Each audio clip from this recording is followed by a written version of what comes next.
मोकामधील फरार आरोपी जो निलेश गायवळ आहे त्याची सर्व गँगच्या ह्याच्यावरती कोतुळ पोलीस स्टेशनला कारवाई सुरू होती.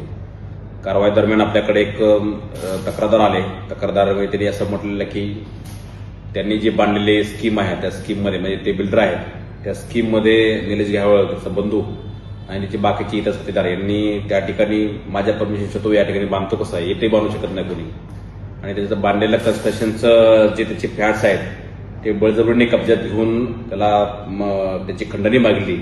त्याबद्दल 10 फ्लॅट जवळपास त्यांनी ताब्यात घेतलेत. त्याचे काही साथीदार त्या ठिकाणी त्यांनी ठेवलेले आहेत आणि इलिगली त्याच्या नातलगामार्फत तो त्याची भाडं पण स्वतःकडे घेत होता.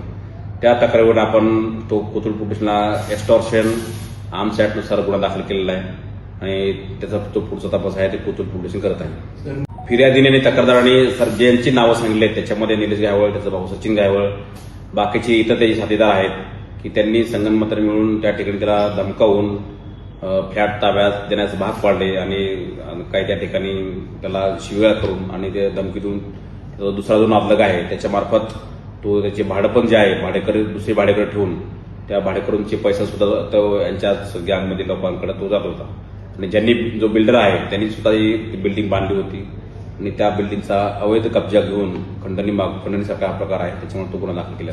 हे कोविडच्या अगोदरपासून हे सुरू आहे. 19, 20, 21 असं तो आहे आणि मे 25 मध्ये त्यांनी हा पूर्ण कब्जा घेतला कागदपत्र दाखवून.